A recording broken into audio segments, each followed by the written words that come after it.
Comprenez? Parce que l'objectif pour lequel l'ennemi est en train d'accorder la paix à travers le monde, c'est pour être élu en tant que le roi de toute la terre, soit reconnu selon les prophéties bibliques. Apocalypse chapitre 17.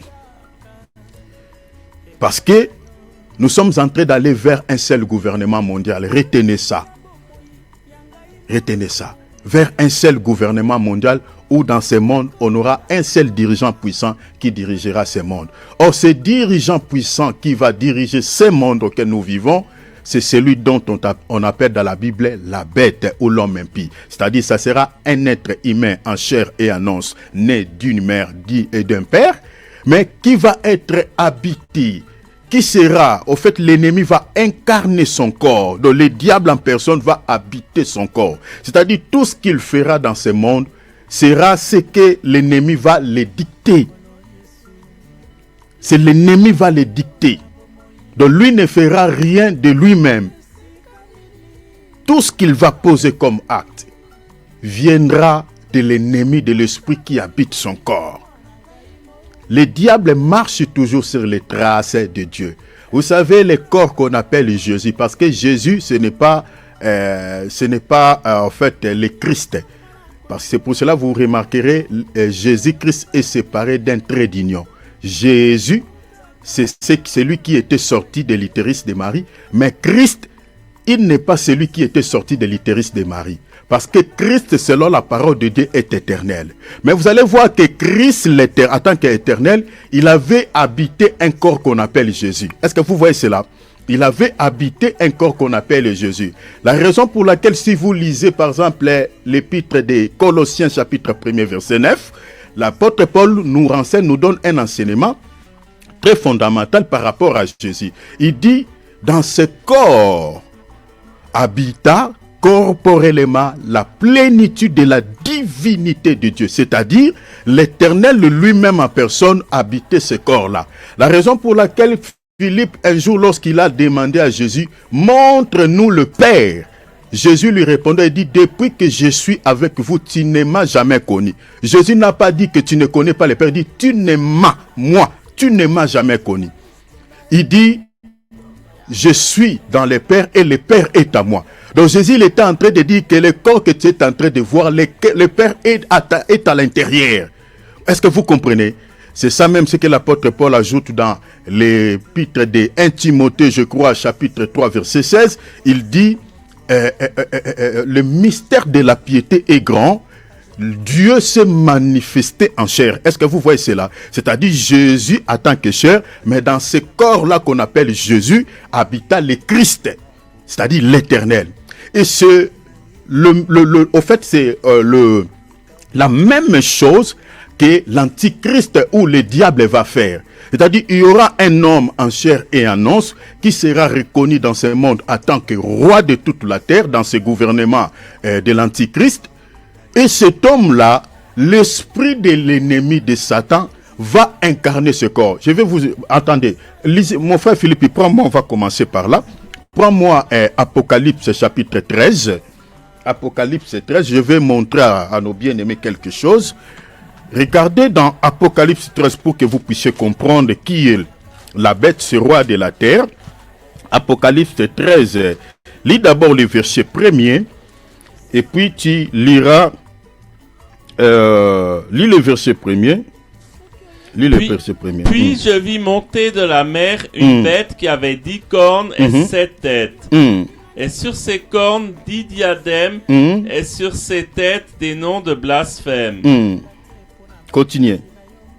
La bête que je vis était semblable à un léopard. Ces bêtes étaient comme ceux d'un ours. Prends le verset 4 directement pour et ils adorèrent le dragon. Non, le verset D, s'il te plaît, pardon. La bête que je vis était semblable à un léopard. Ses pieds étaient comme ceux d'un ours, et sa gueule comme une gueule de lion. Continue. Le dragon lui donna sa puissance, son trône et une grande autorité. Tu peux t'arrêter là, c'est ça ce qui m'intéresse. C'est la partie B. La Bible dit cette bête, le dragon lui donna, la Bible dit, sa puissance, son autorité Et puis son trône. Est-ce que vous voyez? Son trône. Maintenant, posez-vous la question, si les diables, parce que les dragons ici, c'est les diables. Apocalypse chapitre 12, lisez le verset 9. Les dragons, c'est les diables. Maintenant, si le diable donne son trône à la bête, lui-même, il va rester avec quoi? Est-ce que vous comprenez? En d'autres termes, c'est-à-dire, le diable qui donne son trône à la bête ici, c'est-à-dire, la bête sera lui-même le diable. Est-ce que vous avez vu ça?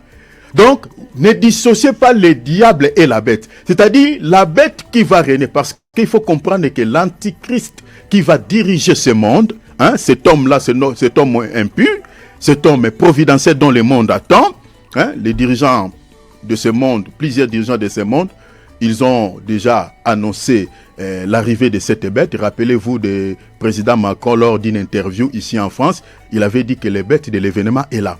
Hein? Cherchez sur internet, vous allez voir ça. Il dit que les bêtes de l'événement arrivent. Tous les dirigeants de ce monde, ils ont parlé de ces bêtes. Si vous suivez leur séquence de discours, vous allez voir ça. Maintenant, cette bête-là, cet homme-là, il va être incarné par le diable. C'est-à-dire le diable lui-même en personne va habiter son corps, ce corps-là. Maintenant, il viendra pour pouvoir régner sur cette terre pendant 7 ans. Alors, la première moitié de son règne, 3 ans et demi, il viendra comme un homme d'épée. La raison pour laquelle je suis en train de nous dire ici que ces dirigeants que vous êtes en train de voir qui est en train de prôner la paix à travers le monde, attention, il peut être déjà lui. Parce qu'il faut comprendre que selon les prophéties bibliques, il y a 2 possibilités avant que l'église ne parte à l'enlèvement. La première possibilité, l'église peut partir sans voir la bête. Mais la deuxième possibilité aussi, il y a que l'église peut voir aussi la bête. Parce que l'apôtre Paul dit, l'apostasie, c'est-à-dire il dit qu'avant que la bête ne paraisse, il y aura d'abord l'apostasie. Vous voyez, attendez, je vais lire comme l'apôtre Paul l'a dit, je suis dans 2 Thessaloniciens. Parce que l'apôtre Paul nous donne un petit détail ici que beaucoup des enfants de Dieu ne font pas attention à cela. Je suis dans l'épître des 2 Thessaloniciens. J'ai lu le verset 3. Il dit que personne ne vous séduise d'aucune manière plutôt. Il dit car il faut que l'apostasie soit arrivée auparavant. L'apostasie, c'est-à-dire l'abandon de la foi. Et ça fait partie des signes annonciataires. Voilà qui nous montre que nous sommes à la fin des temps. Donc l'apôtre Paul nous donne un signe majeur, et c'est ça ce que nous sommes en train de voir aujourd'hui. Il y a beaucoup de chrétiens qui abandonnent la foi, voilà, qui se comportent comme des religieux, voilà, ils n'ont plus la vie de l'esprit, vous comprenez, c'est ça ce qu'on appelle l'apostasie, c'est-à-dire ils prient par formalité, mais intérieurement sont des païens. C'est ça ce qu'on appelle l'apostasie. Beaucoup des hommes de Dieu sont impliqués dans la l'adultère, voilà, sont mêlés dans l'escroquerie, dans beaucoup de choses, mais ils continuent du moins à prêcher l'évangile. C'est ça ce qu'on appelle l'apostasie. C'est-à-dire les gens ont abandonné la foi, mais ils continuent quand même à prier, à servir Dieu, voilà, dans les péchés. C'est ça ce qu'on appelle l'apostasie. Si tu vis dans les péchés, tout en continuant à servir Dieu, à prêchant la parole, mais tu continues à vivre dans cette vie, cette mauvaise vie, c'est ça ce qu'on appelle apostasie. Donc tu es déjà quelqu'un qui a abandonné la foi, qui a fait naufrage par rapport à la foi, mais tout en continuant à suivre le Seigneur, à servir le Seigneur dans cette vie de dérèglement, et voilà, face à la parole de Dieu. Alors, ça fait partie aussi des signes annonciateurs avant le départ de l'église. Alors, il dit, il faut que l'apostasie soit arrivée auparavant, et puis il dit, et qu'on ait vu, ah, voilà ces détails, qu'on ait vu qui? Qu'on ait vu paraître l'homme du péché, le fils de la perdition. Rappelez-vous, je vous avais dit ici que la bête porte plusieurs appellations selon la Bible. On l'appelle la bête, comme je viens de dire. On l'appelle l'homme du péché, l'homme impie, le fils de la perdition. On l'appelle encore, voilà. Il a plusieurs noms dans la Bible. Alors, c'est lui dont on parle ici. Alors, l'apôtre Paul dit qu'il y a possibilité que nous puissions le voir paraître. C'est ainsi l'Église va partir en enlèvement. Donc, tel que nous sommes là, cet homme qui est en train de prôner la paix à travers le monde, il peut être lui. Tout comme lui peut être un Jean-Baptiste qui prépare le chemin pour celui qui va régner sur ce gouvernement mondial. Mais ce n'est pas un hasard, c'est une grande prophétie qui est en train de s'accomplir sous nos yeux. Chers enfants de Dieu, mettons-nous aux aguets parce que le moment du départ est arrivé. Chacun doit s'examiner lui-même. N'attendez plus qu'on te donne une prophétie pour que tu puisses te remettre en ordre. Sois conscient de tout ce que tu poses comme acte, que ce soit bon ou mauvais. Sois conscient de tes actes. Sois conscient de ton comportement à l'égard de la parole de Dieu. Parce que le temps n'est plus à notre avantage. Toi qui traînes encore les pas, je t'invite de pouvoir saisir la main tendue de Dieu. Saisissez cette main via cette exhortation que nous venons de faire, c'est-à-dire donne tout ton cœur à Jésus. Ne traîne plus les pas. Donne tout ton cœur, donne toute ta vie à Christ. Ne ratez pas l'enlèvement. Dieu est démocrate. Il laisse l'homme libre de pouvoir choisir soit la vie, soit la mort. Donc Dieu a mis devant nous, le Seigneur a mis devant nous le chemin de la vie et le chemin de la mort. Mais le Seigneur dit, choisis la vie afin que tu vives. Or, la vie, ce n'est pas de fréquenter une assemblée. La vie, ce n'est pas de pouvoir donner des offrandes à Dieu. La vie, c'est tout un homme. Tu dois recevoir un homme dans ta vie. Je suis dans Jean chapitre 14, verset 6. La Bible dit, Jésus-Christ lui-même il dit, je suis le chemin, la vérité et la vie. C'est-à-dire en recevant Jésus-Christ dans votre cœur, c'est ça recevoir la vie, c'est ça choisir la vie. Mais il y a une procédure que tu dois faire. Recevoir Jésus, c'est recevoir la parole et que tu gardes cette parole dans ton cœur. Tu dois également accepter de passer aux eaux des baptêmes. Si tu n'as jamais fait les baptêmes, accepter de faire les baptêmes pour que tu sois compté parmi les disciples de Christ, parmi ceux qui seront sauvés. Nous sommes là. Si vous ne connaissez pas comment faire, comment débuter, eh bien, contactez-nous via cet email qui passe au bas de vos petits écrans ou soit vous nous demandez les numéros WhatsApp pour pouvoir parler avec vous afin de pouvoir sauver votre vie de ce jugement de Dieu qui va s'abattre sur ce monde, sur les habitants de ce monde qui rejettent de manière délibérée le Seigneur Jésus-Christ dans leur vie. Alors, nous allons dire merci à Jésus. Bénissons notre Père Céleste. Chers enfants de Dieu, nous n'avons rien à offrir à Dieu comme bien matériel, comme argent. L'or et l'argent lui appartiennent. Il n'y a rien que nous pouvons donner à Dieu à contrepartie par rapport à tout ce que le Seigneur a réalisé dans nos vies depuis le début de cette année jusqu'à aujourd'hui.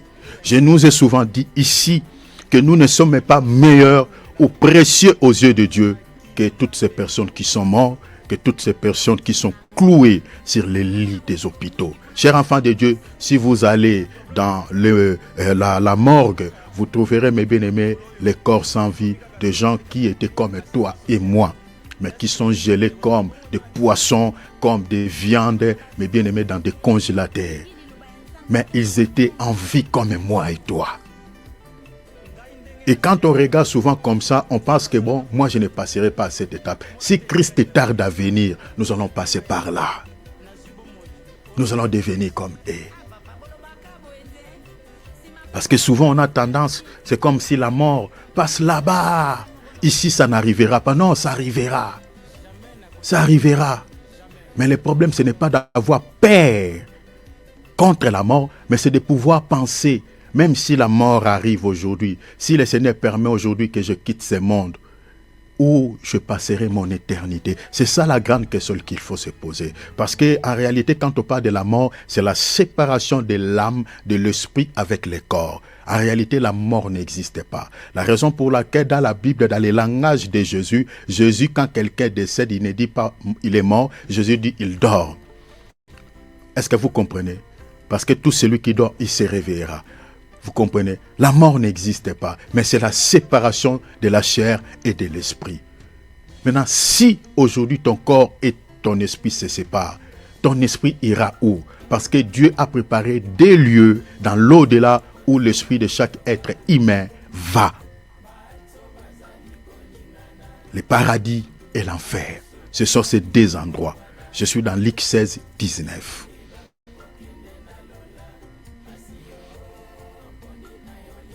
La raison pour laquelle nous prêchons l'évangile, nous disons aux gens, mettons-nous en ordre, préparons notre éternité. Sois conscient de tes actes. Alors, bénis le Seigneur, glorifie Dieu, de pouvoir t'accorder la vie, la santé. Parce que Psaume 150, verset 6, la Bible dit, tout ce que Dieu attend de nous, à contrepartie par rapport à la vie qu'il nous donne, c'est les louanges. C'est ça ce qui est dit, que tout ce qui respire fait quoi? Loue le Seigneur. Le Seigneur ne te demande pas, donne-lui tes bijoux, donne-lui voilà, tes parcelles, donne-lui ton argent. Non, il dit, glorifie-moi par rapport à la vie que je t'ai donnée. La Bible a dit que tout ce qui respire, si tu sais que la respiration que tu as, ce n'est pas tes ancêtres qui t'ont donné cela, ce n'est pas un être humain qui t'a accordé cela, c'est Dieu.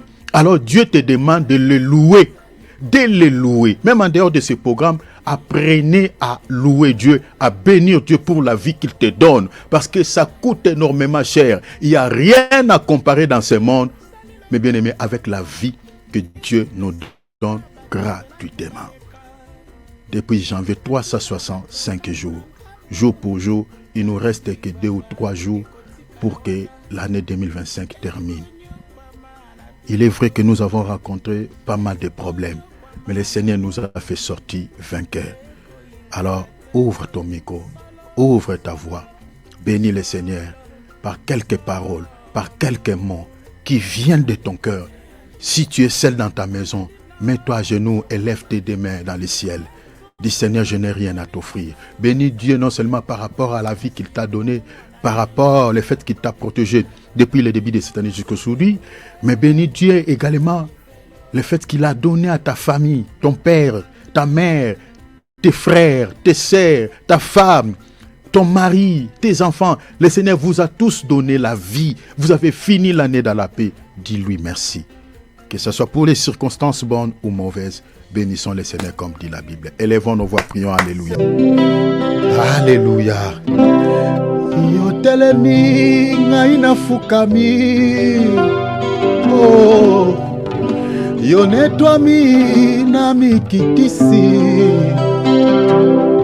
Epai na yo ne nazwi bomoi. Ya libela seko na seko. Olobi ne na kotosa. Olaki ne na kosimba e. Osali na kobomba te o. Kumisama zambe na mawa. Natatoli lelo na bomoi na ngai. Yesu nde mokonzi. Natatoli lelo na bomoi na ngai. Yesu nde mokonzi. Yofanda na motema na ngai. Na esika ebusami. Bipai ozanga mpe nazali. Sois béni papa. Ya ngai na yo ekosila te o. Moninga na ngai ya tango nyonso e. Ngolunga nazwa nekoyeba yo e. Yo nde osengela mpo na ngai yaya e. Yesu yaya yoza malamu e. Natatoli lelo na bomoi na ngai. Yesu nde mokonzi. Natatoli lelo na bomoi na ngai. Sois honoré papa. Yesu nde mokonzi. Mon âme te bénit Seigneur.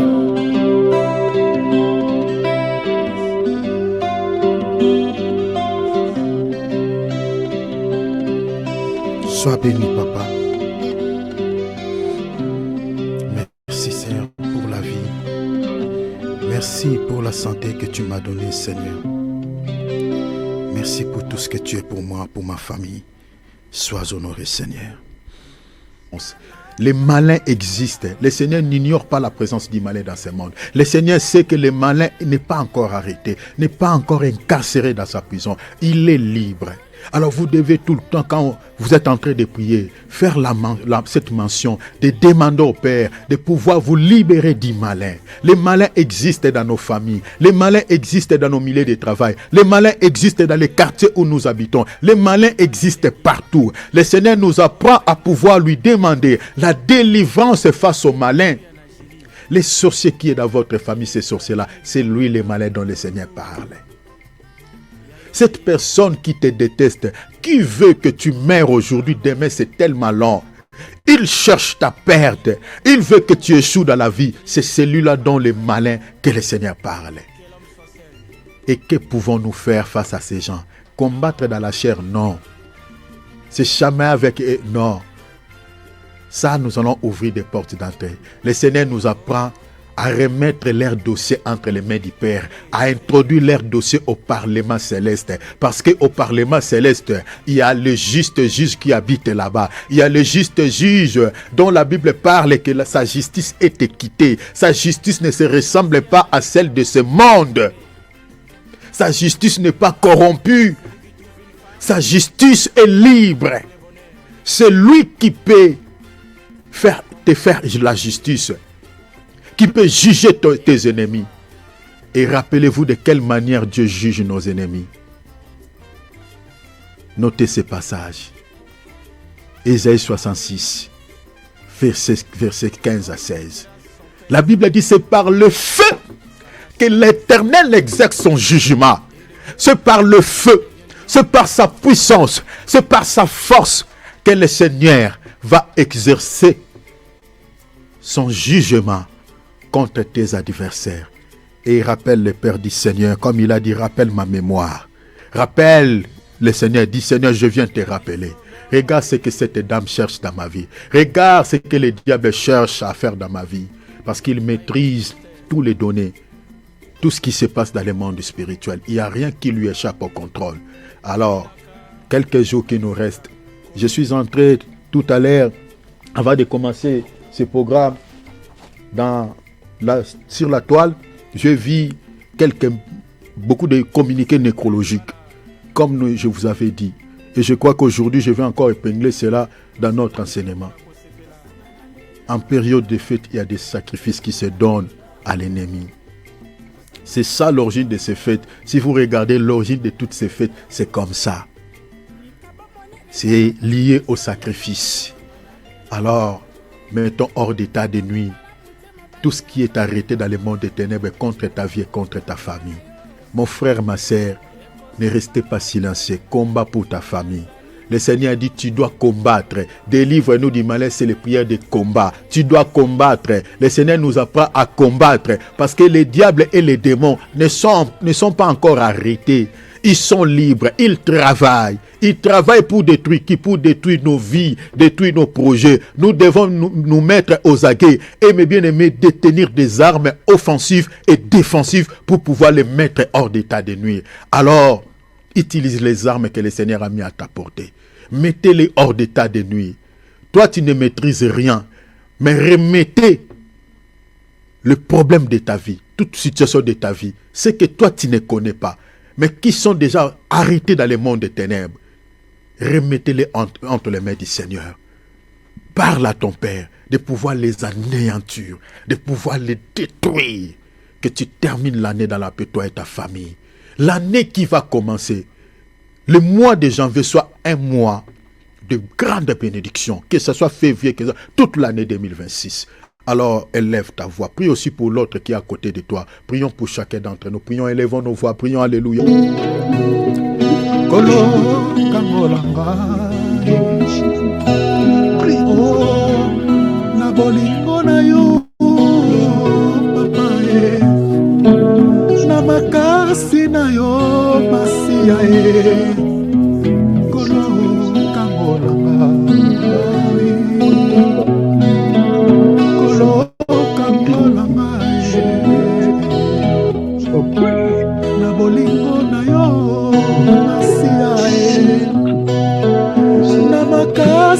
na yo Yesu Yesu kita lelo yo papa kolo kangola mai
Acclamons le Seigneur. Amen, amen, amen, amen, amen. Alléluia, alléluia, alléluia. Que toute la gloire revienne à Jésus. Donnons-lui gloire. Les gestes comptent sur le plan spirituel. Alléluia. Gloire au Seigneur. Alléluia, alléluia. Que le nom de notre Papa soit richement béni. Alléluia. Il mérite la gloire. Il mérite l'honneur, Jésus-Christ. Gloire à Dieu. Mes frères et sœurs dans le Seigneur, faisons comme d'habitude. Nous sommes à l'école des Bérets. Prenons nos Bibles. Parce qu'il faut vérifier. Qui dit Béréen, c'est celui qui a sa Bible à côté pour vérifier ce qui est en train d'être dit comme parole de Dieu. Si nous disons quelque chose qui ne se justifie pas dans la Bible que vous détenez, ne le croyez pas. C'est ça l'attitude d'un Béréen. C'est ça l'esprit béréen. Un Béréen, il n'est pas celui qui dit des amens à des choses qui ne se trouvent pas dans la parole. Si l'homme de Dieu invente quelque chose, l'homme de Dieu dit quelque chose que les apôtres n'ont pas dit, un Béréen ne le croit pas à cela. Un Béréen ne donne jamais amen à cela. Alors, aie ta Bible à côté. Vérifie ce que nous allons dire ici. Et ton calepin à côté, ton stylo pour pouvoir noter les points essentiels. Aujourd'hui, comme je nous avais promis, nous partageons sur l'observation des fêtes païennes dédiées à l'ère Dieu. Hein, c'est ça notre sous-thème. Donc, et les fêtes juives dans la grâce. Ah, c'est vraiment une thématique, je sens déjà la joie, une thématique tellement merveilleuse. Alors, je ferai un récapitulatif par rapport à nos grandes lignes, parce que je pense peut-être qu'il y a certaines personnes qui ne savent pas où nous sommes attelés, ils ont déjà oublié certaines choses. Mais je suis là pour pouvoir nous rappeler ce que nous sommes en train de partager, chacune des grandes lignes jusqu'à la fin. Un récapitulatif. La première grande ligne que nous avons déjà partagée ici, c'est l'observation de la pratique de la dîme sous l'Ancien et la Nouvelle Alliance. Ça, c'était notre première grande ligne que nous avons déjà partagée ici. On reviendra peut-être un autre jour pour pouvoir partager encore d'autres choses parce que nous n'allons jamais terminer tout ce que nous sommes en train de dire ici. Nous mettons souvent des points-virgules parce que nous allons encore nous revenir par rapport à cela. Voilà. Alors ça, on a déjà vu. Et deuxième, notre grande ligne, l'observation des fêtes juives dans la grâce. Et puis, l'observation des fêtes païennes dédiées à l'ère Dieu. C'est deux sous-points. Je le mélangeai, je vais l'expliquer directement.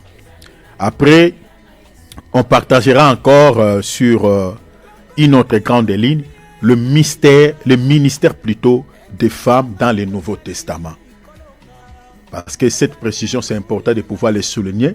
Parce qu'il y a d'autres personnes qui font des débats souvent en disant que voilà, vous êtes en train de dire que la femme ne peut pas prêcher dans la grâce, mais regardez dans l'Ancien Testament, on nous parle de Déborah, les gens nous ramènent dans la Torah.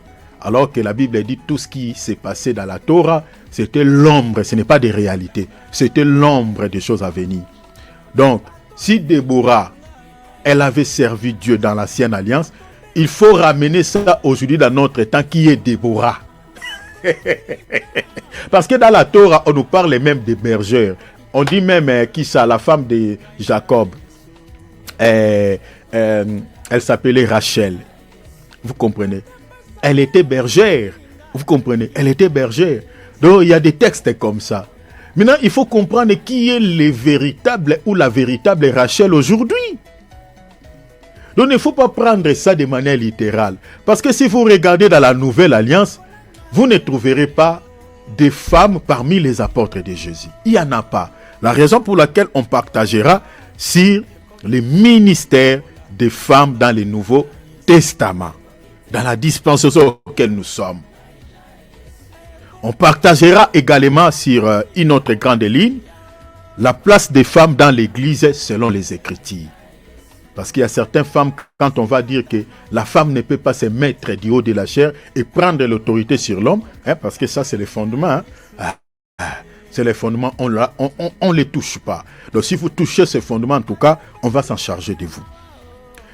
Donc, certaines femmes pensent que voilà, donc la place de la femme, si elle ne peut pas prêcher la parole, c'est que dans l'église, la femme n'a pas de place, elle est là. Elle regarde que les hommes prêchent, que les femmes font tout. Non, ce n'est pas ça. On va vous expliquer également la place des femmes dans l'église du Seigneur. Ça, c'est aussi une grande ligne que nous allons partager. Les voiles de la femme. On va expliquer pourquoi. Parce que dans certaines églises, négligent la doctrine. Alors que selon la saine doctrine, une femme ne peut pas prier la tête non voilée. Ici, je m'adresse directement à tous mes mamans ici. Les Béréennes.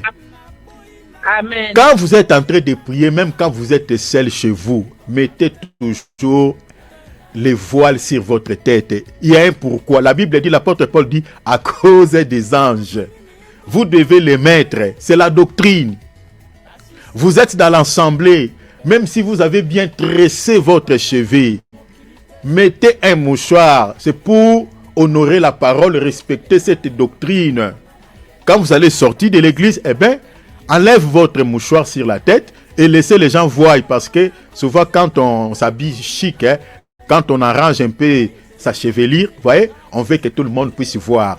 Pour bosser là, Po bato mosusu ngala la tel na motu te ola tel la ba tout kosa. To la tel la ba. Même ne tomi bongisaka quand on s'arrange bien là, on se coiffe bien. On se coiffe pour les hommes, pour que les gens nous voient. Il y a des gens qui sont comme ça. Moi, je ne m'habille pas pour les gens. Et je m'habille, voilà, pour se faire seulement chic. Je ne m'habille pas pour... Oh là, tu es là, tu t'habilles pour les gens, pour les autres.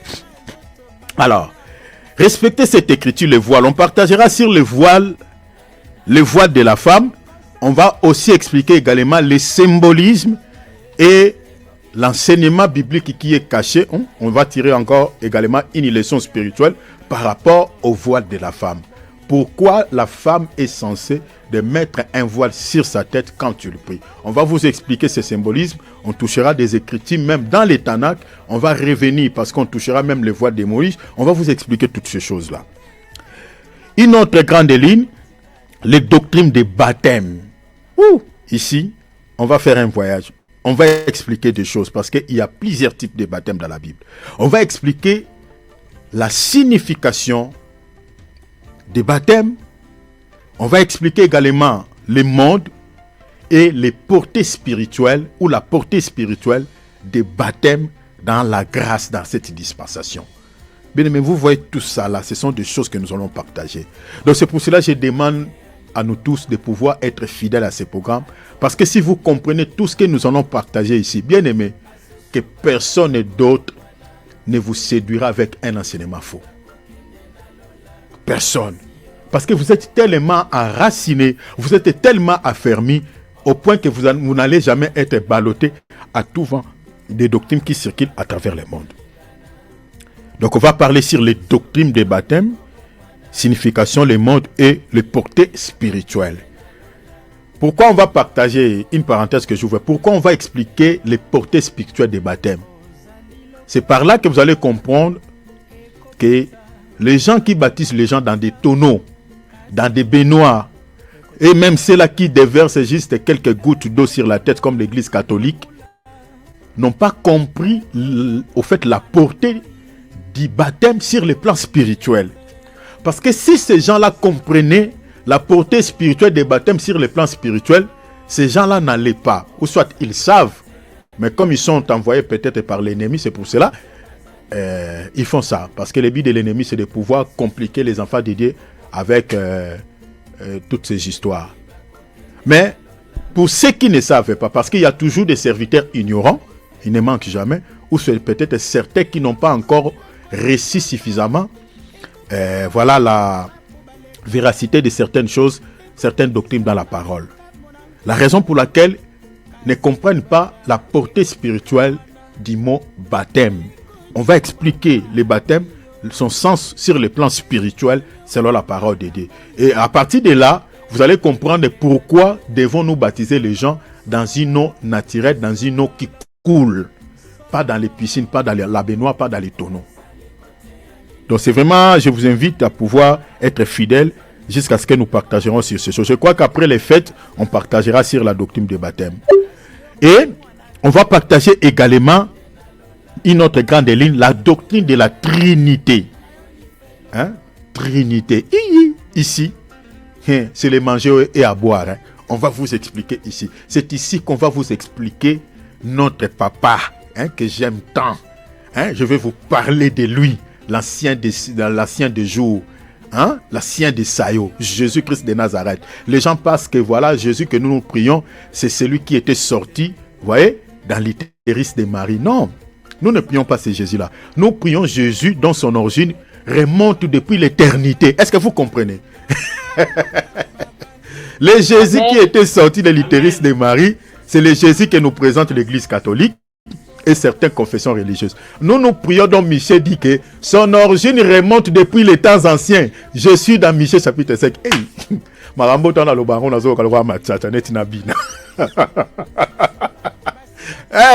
C'est ça notre fête, c'est ça notre Pâques. Gloire à Dieu. Il y a beaucoup de choses à dire ici. On va partager sur la doctrine de Trinité. Cette fausse doctrine, c'est un dogme mis en place par les diables, par l'ennemi. Voilà. Dans toutes les églises ECC, KDC, vous trouverez cette doctrine. Des assemblées de Dieu, vous trouverez ça. C'est là-bas. Et c'est à cause de cette doctrine, vous allez voir que, mes bien-aimés, tous les enseignements de ces communautés sont recadrés, sont taillés sur mesure à cause de cette fausse doctrine. On va vous expliquer beaucoup de choses par rapport à cela. Dans toutes ces communautés, si vous n'êtes pas d'accord d'abord par rapport à cette doctrine, vous n'allez pas travailler avec eux. Peu importe la vision que tu peux recevoir de la part de Dieu, tu dis que le Seigneur m'a envoyé pour partager la parole ici. Voilà, je suis mandaté par Dieu. Dieu m'a dit ceci. Même s'ils savent que tu as la connaissance de la parole de Dieu. Mais si tu bafoues cette doctrine, on te mettra dehors. On va te foutre dehors. Et comprenez à quel niveau ces gens sont possédés par l'ennemi à cause de cette fausse doctrine. On parlera également sur la polygamie à la lumière de l'ancienne alliance et à la nouvelle alliance. Parce qu'aujourd'hui, nous avons beaucoup des hommes de Dieu qui se permettent de se marier avec plusieurs femmes en utilisant des passages de l'ancienne alliance. Parce que si vous regardez la vie des apôtres, la vie des prophètes, vous allez voir que beaucoup de prophètes, beaucoup de serviteurs de Dieu étaient polygames dans l'ancienne alliance. Vous voyez, ils avaient plusieurs femmes. Commençant par notre père de la foi, Abraham. Abraham a eu dans sa vie, selon les Écritures, plus de 3 femmes. Vous voyez, sa première femme c'était Sarah, et puis Agar, et puis Ketura. Donc il avait eu plusieurs femmes. À part Abraham, nous avons David, voilà, qui ont eu plus de 500. Salomon n'en parlons même pas, plus de 1000. Donc il y a eu des hommes de Dieu, des prophètes de Dieu qui avaient plusieurs femmes.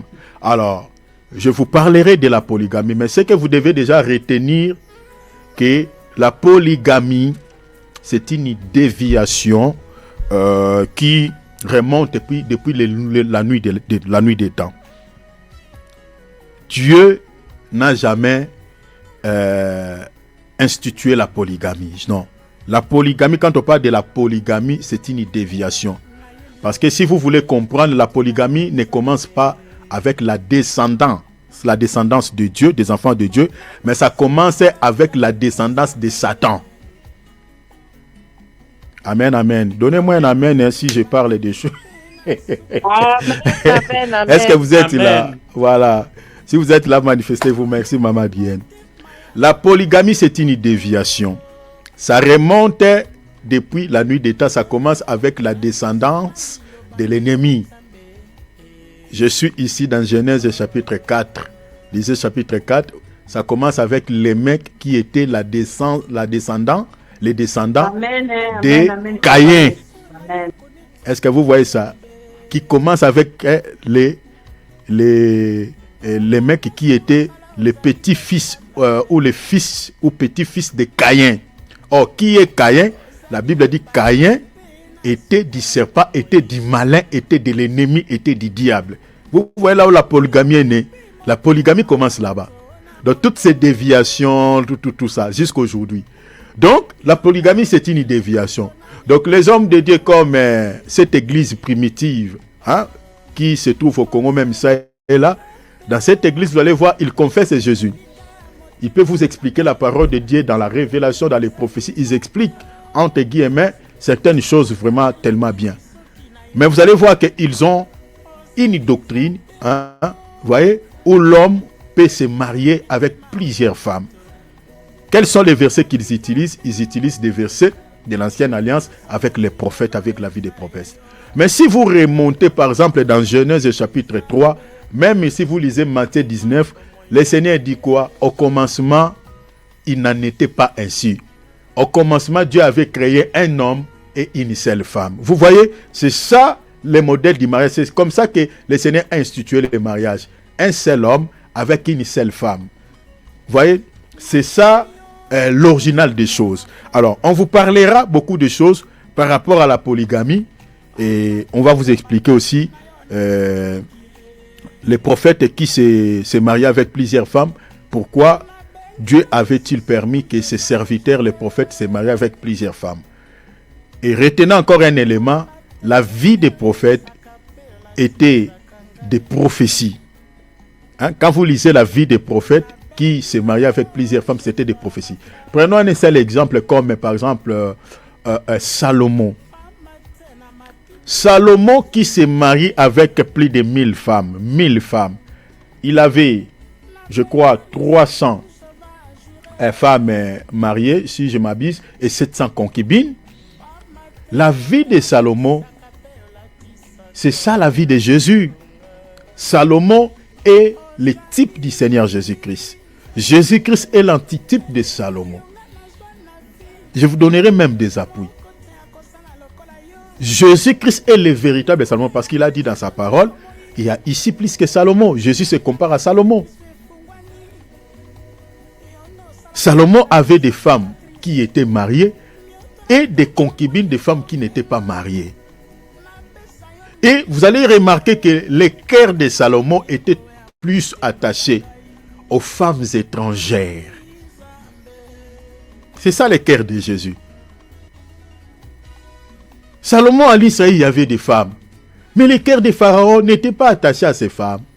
Salomon, dans sa vieillesse, il aimait beaucoup de femmes étrangères. Il s'est permis même d'abandonner les dieux d'Israël pour pouvoir aller se prosterner devant les dieux de ces femmes.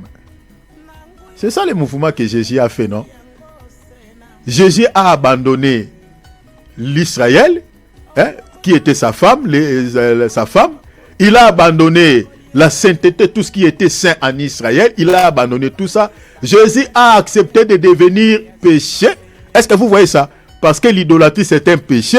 Adorer des femmes étrangères, adorer plutôt les idoles, c'est un péché.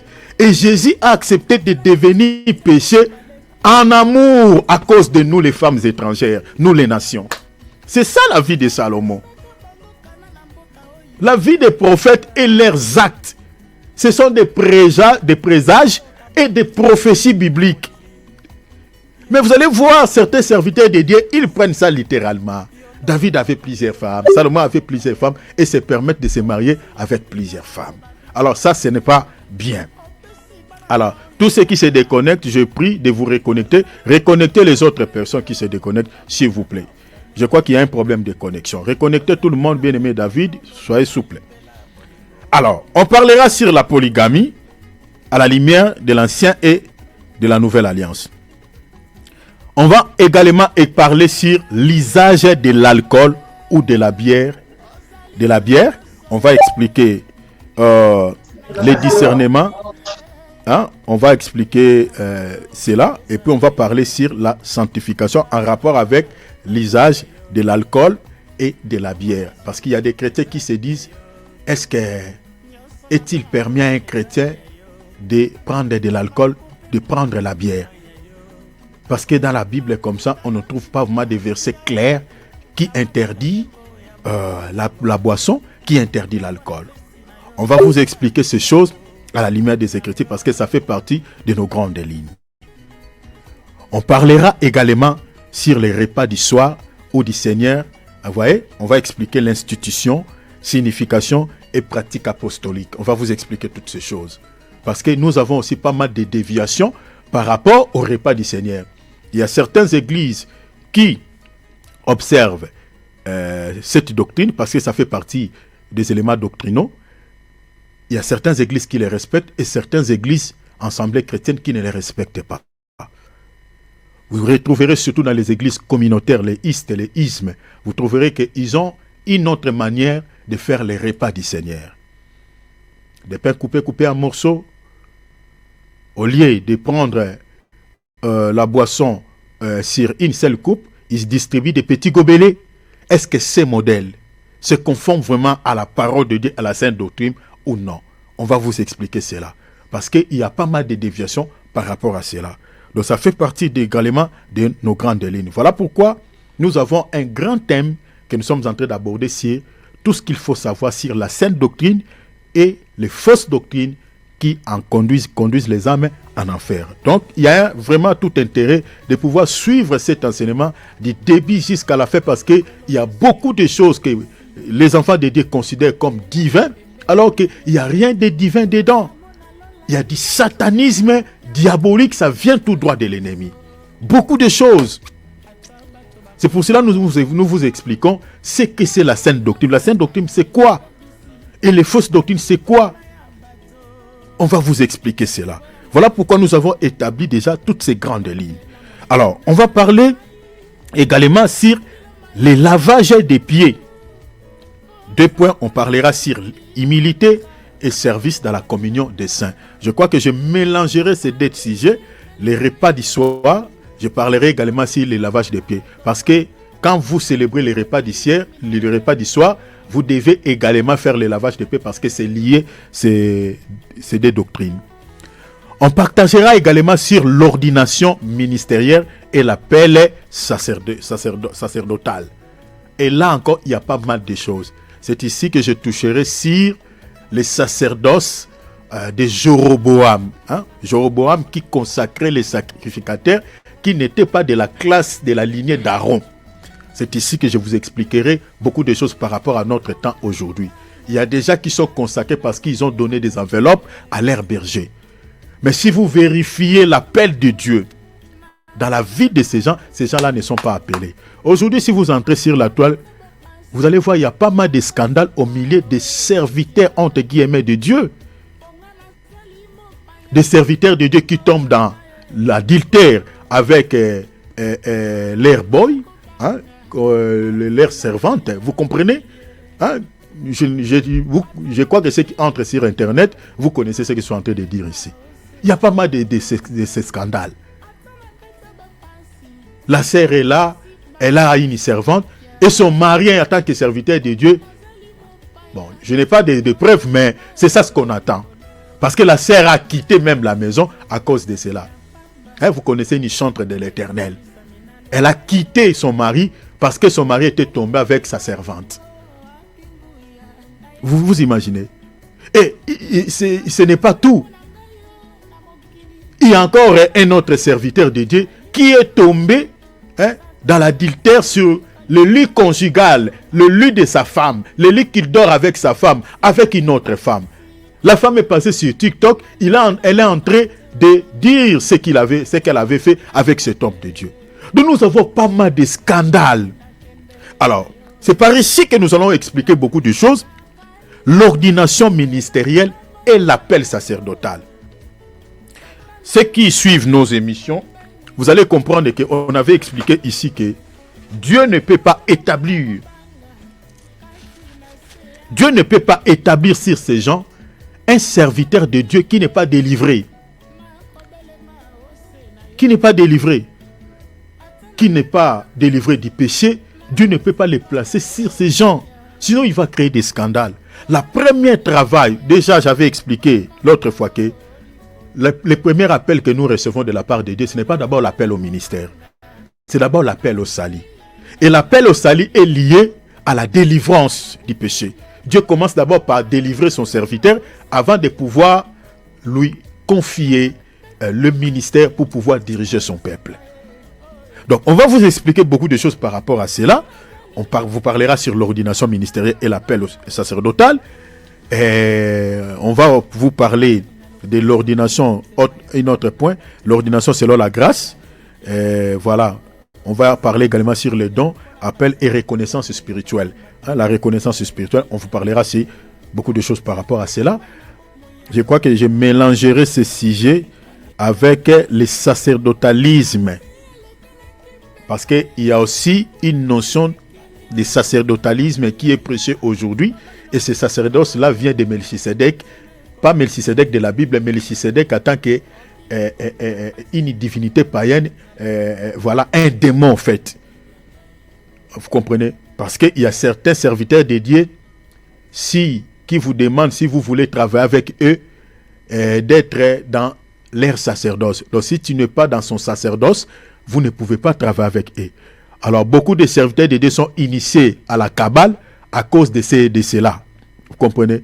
Parce que, surtout, entre guillemets, les hommes de Dieu qui sont élevés, qui sont reconnus dans le monde, et aujourd'hui les jeunes serviteurs de Dieu qui servent Dieu, ils prennent ces gens-là comme modèle, ils veulent tout le temps se rapprocher de ces hommes, et en rapprochant de ces hommes-là leur donnent des conditions s'ils veulent les considérer en tant que leurs enfants, les considérer en tant que leurs mentors, ils leur demandent d'entrer dans leur sacerdoce. Et c'est là où beaucoup de jeunes serviteurs ont touché à la Kabbale. Je vous parlerai beaucoup de choses par rapport à cette grande ligne, le sacerdotalisme. On vous parlera également médiation humaine et sacerdoce universel. On va vous expliquer beaucoup de choses par rapport à cela. Je vais mélanger ce point avec l'ordination ministérielle et l'appel sacerdotal. Je mélangerai plusieurs points ici. Je vous parlerai également sur l'école théologie. L'école théologie avant tout pour devenir pasteur.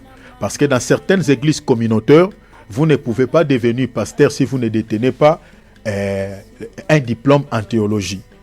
Vous comprenez? Alors ce modèle, selon la pensée de Dieu, la parole de Dieu, ne cadre pas avec la sainte doctrine. N'ont pas de fondement. Si aujourd'hui nous avons certains serviteurs de Dieu qui sont des sorciers, qui sont des occultistes, c'est à cause de cette condition. Donc si tu viens, tu fais l'école théologique, tu viens dans une église communautaire, tu brandis seulement ton diplôme, on peut directement te donner la chair et tu commences à prêcher la parole. Donc pour eux, tu es ministre de Dieu. Pourquoi? Parce que tu as fait l'école théologique, même si tu n'as pas l'appel. Dans l'église où moi j'ai commencé à prier, pas là où je suis sorti, mais là où j'ai commencé à prier, tout ça, j'ai commencé à jouer les flûtes. Le berger de cette église-là, il était licencié en théologie. On le considérait dans toute la communauté en tant que ministre de Dieu. Il avait fait plusieurs années dans la communauté des SCC. Mais après plusieurs temps, on l'avait attrapé dans la sorcellerie par un autre serviteur de Dieu qui avait des dons de révélation. On l'a appelé à la communauté par certains serviteurs de Dieu. On l'a interrogé, on a prié, tout ça. On a découvert qu'il était sorcier, il était dans la sorcellerie. Donc il avait reçu une mission bien établie par l'ennemi Satan pour pouvoir détruire l'œuvre de Dieu. Je ne vous ai pas en des détails. On lui a demandé d'abandonner la sorcellerie. Il a refusé. Il a préféré de quitter l'église et puis il avait entraîné certaines personnes derrière lui. Il est allé commencer une autre église dans sa parcelle avec certaines personnes qu'il avait suivies. Forcément, ces gens-là n'étaient que des sorciers. Est-ce que vous comprenez? Et comment il est arrivé? Il était devenu serviteur de Dieu dans cette communauté. C'est parce qu'il avait fait l'école théologique. Vous voyez, c'est à cause de son diplôme, des licences en théologie. Ces gens-là n'avaient pas respecté les modèles bibliques pour pouvoir établir quelqu'un en tant que ministre de Dieu dans l'église. Alors que dans la Bible, nous avons les modèles. Avant d'établir quelqu'un sur les enfants de Dieu, vous devez respecter les procédures bibliques. Vous ne pouvez pas établir quelqu'un sur le peuple de Dieu en tant que ministre de Dieu parce qu'il a fait l'école théologique, parce qu'il a décroché un diplôme en théologie. Ces modèles-là ne se conforment pas à la sainte doctrine. Alors, on vous parlera sur cette grande ligne, l'école théologie, avant tout, pour devenir pasteur ou ministre de Dieu. On va vous parler encore sur une autre grande ligne, la couverture spirituelle. Vous voyez? Autorité, responsabilité et alignement biblique. Parce qu'aujourd'hui, il y a certains serviteurs de Dieu qui veulent des mentors. Vous voyez? Être couvert par un mentor, être couvert par un serviteur de Dieu. On vous parlera sur ces choses. Je crois que je vais mélanger ces points avec le sacerdotalisme. C'est comme ça que beaucoup de jeunes serviteurs sont ensorcelés par la magie, par la Kabbale. Parce qu'ils veulent les couvertures spirituelles, voilà, de certains hommes de Dieu qui sont élevés. Les vêtements cléricaux, ça encore, nous allons vous expliquer beaucoup de choses. Les tennis sacerdotaux et sacerdotales. Les vêtements cléricaux, avec des cols cléricales, tout ça. Et vous savez, la grande prostituée, l'église catholique, elle a reçu son coup. C'est qu'on critiquait longtemps à l'église catholique. C'est ça ce qu'on retrouve aujourd'hui dans les églises de réveil. Des toges. Et les gens pensent que c'est ça ce qui fait que vous êtes enfant, vous êtes serviteur de Dieu. Mais non! Je bénis Dieu pour l'apôtre Jean, qui avait vu dans les visères, il dit, j'ai vu la grande prostituée qui était assise sur une bête écarlate, et j'ai vu beaucoup de gens, ses enfants, qui se sont enivrés de son vin de la débauche. Donc la grande prostituée, je parle ici de l'église catholique, elle n'est pas seule, elle a plusieurs enfants à travers le monde, qui marchent sur ses traces. Posez-vous la question, ces tenues vestimentaires, que beaucoup des hommes de Dieu errent porter sur leur corps. Batoge, on a les toges là. Hein? Avec des cols cléricaux, tout ça, des habits. Ils s'habillent conformément comme les abbés, les prêtres de l'église catholique. Posez-vous la question, ils ont pris ces modèles où? Dans la Bible comme ça. Quel est l'apôtre de Jésus qui portait la toge? Quel est cet apôtre-là? Donnez-nous le nom de cet apôtre. Avant de prêcher la parole ou avant de consacrer quelqu'un, il doit porter la toge. Aïe, aïe, aïe, aïe. Que Dieu nous sauve. Ça encore, on va vous parler beaucoup de choses. Et on va vous expliquer d'où ces serviteurs de Dieu, d'où cela d'abord a commencé. Ça commence avec qui a mis ça en place dans l'église. Vous comprenez? Et puis on va vous expliquer, les gens se sont inspirés où. Donc c'est comme la dîme en argent. On vous donnera même la date. Cela commence où, avec qui? Les célibats des prêtres, appel particulier ou tradition ecclésiaste. Ça, c'est une question. On va vous parler sur les célibats des prêtres. Ça, vous trouverez ça dans plusieurs confessions religieuses. Chez les moines, chez les hindous, vous trouverez cela à l'église catholique, tout ça. On va vous expliquer cela. Les dimanches, c'est le jour du Seigneur. Il y a des gens qui pensent que les dimanches, c'est le jour du Seigneur, alors que ça n'a rien à foutre. On va vous parler encore beaucoup de choses par rapport à cela. L'idée là, que le dimanche est considéré comme jour du Seigneur, ça vient d'où? On va vous expliquer cela. La carte ou fiche d'adhésion pour devenir membre d'une église. Ça, vous trouverez ça dans les églises communautaires, isme, les assemblées de Dieu. Si vous allez là-bas, pour que tu sois considéré, si tu veux être assisté en cas de problème, que l'église puisse vous assister, si vous êtes accablé d'une situation quelconque, et que vous puissiez bénéficier de ce que l'église peut vous donner, peut vous offrir comme soutien ou l'aide financière, matérielle, peu importe, vous devez détenir une carte d'adhésion. Devenez membre de cette église-là en détenant une carte de manière officielle. Il y a des choses, hein? Il y a des choses. Et tout ça, ce sont des fausses doctrines, ce sont des faussetés établies par l'ennemi. Moi, je me rappelle, c'était dans une église ici en France. Vous connaissez, nous, les étrangers qui sont venus ici.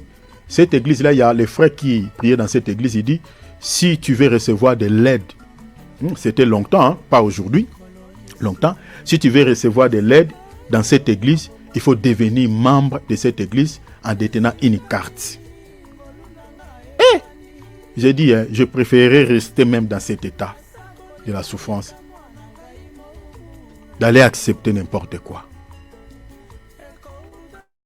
Vous pouvez être reconnu en tant que membre de cette église en détenant une carte. C'est bien. Mais est-ce que dans l'église, corps mystique de Jésus-Christ, Jésus te reconnaît en tant que membre? Est-ce que vous comprenez? Beaucoup de gens qui détiennent des cartes, des membres, des fils d'adhésion, ils sont reconnus dans ces assemblées locales, mais qui ne sont jamais reconnus dans l'église corps mystique de Jésus-Christ. Dans l'église corps mystique de Jésus-Christ, pour être reconnu en tant que membre de l'église, vous n'avez pas besoin de détenir une carte, vous avez tout simplement besoin de mener une vie de sainteté, une vie qui honore Dieu. Et là, le Seigneur va te considérer en tant que membre de l'église. C'est cette église-là qui sera enlevée. Amen. Amen. Vous voyez? Vous n'avez pas besoin de détenir une carte physique.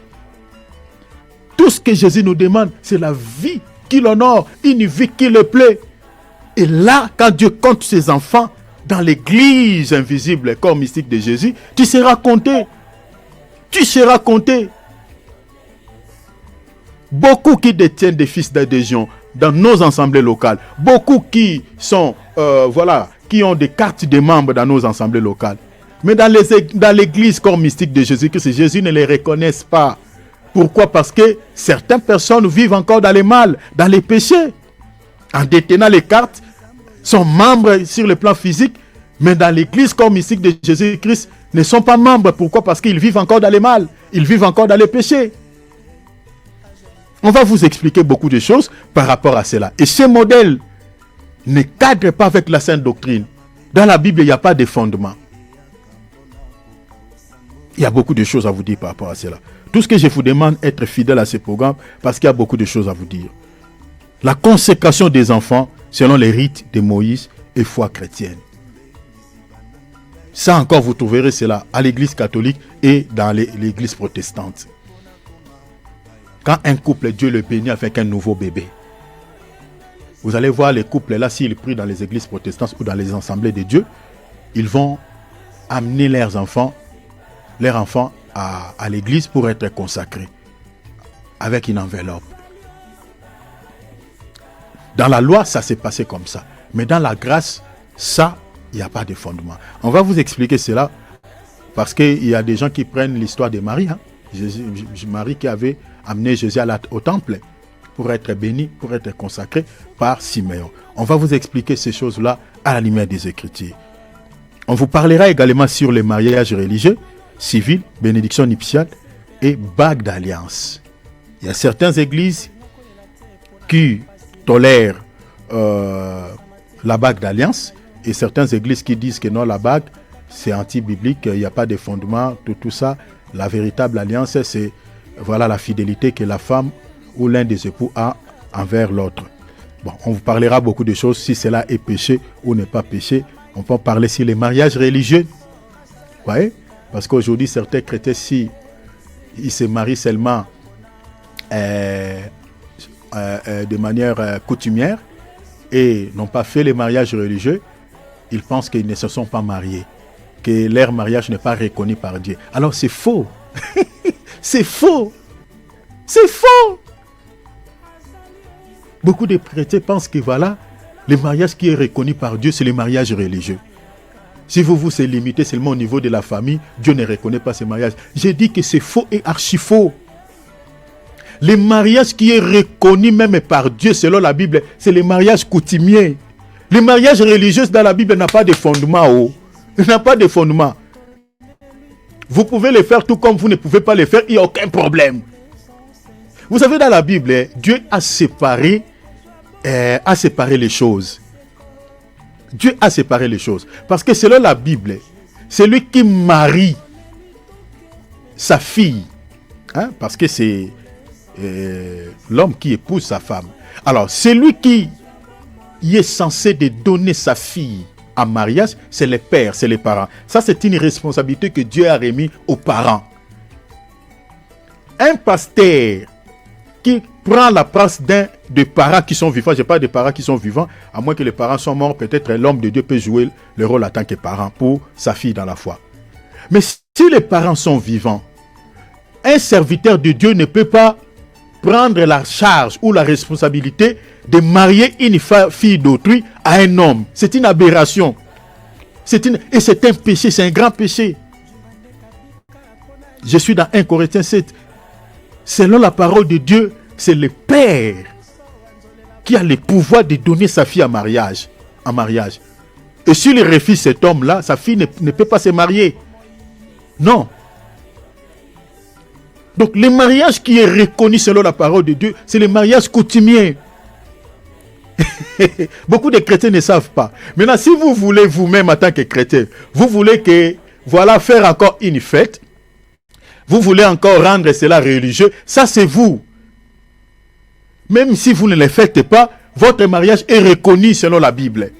Donc on va vous expliquer encore beaucoup de choses ici par rapport au mariage religieux, civil, tout ça. Allez chez les autorités. Ça encore, on va vous expliquer beaucoup de choses parce que les autorités aussi, selon la Bible, le Seigneur les reconnaît. Pour qu'il y ait du sérieux, pour qu'il y ait du calme. Parce qu'il y a des femmes qui se sont mariées avec des hommes teintés. Vous comprenez? L'homme n'est pas sérieux, il a menti à la femme.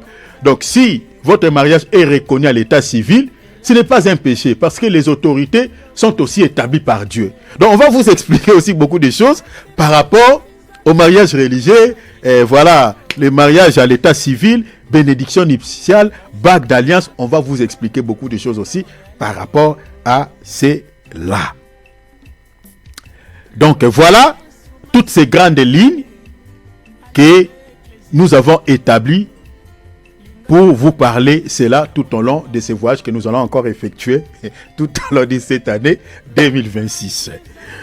Alors, je vais parler pendant 15 minutes. Mon frère Philippe, regarde-moi juste 15 minutes. Non, 20 minutes. Voilà, 20 minutes. Après, on va s'arrêter parce que j'ai beaucoup parlé ici. je vais juste introduire notre grande ligne d'aujourd'hui, que vous ayez déjà l'idée de ce qu'on va parler. En tout cas, s'il te plaît, mon frère Philippe, ne fais pas comme, comme tu fais souvent. Tu me laisses parler, continuer. Non. Quand tu vois 20 minutes, mon frère, fais-moi signe. Voilà. L'observation des fêtes juives dans la grâce et des fêtes païennes dédiées à leur Dieu. Écrivez cette grande ligne. C'est un sous-thème que nous partageons. L'observation des fêtes juives dans la grâce et des fêtes païennes dédiées à leur Dieu. C'est-à-dire, des fêtes païennes, toutes ces coutumes et traditions païennes que vous connaissez. Donc, toutes ces fêtes-là, voilà, il y a beaucoup de choses, on va vous expliquer. Alors, l'observation des fêtes juives dans la grâce, les églises qui observent toutes ces fêtes juives. Parce que, ici, je vous explique déjà des choses par rapport aux fêtes juives.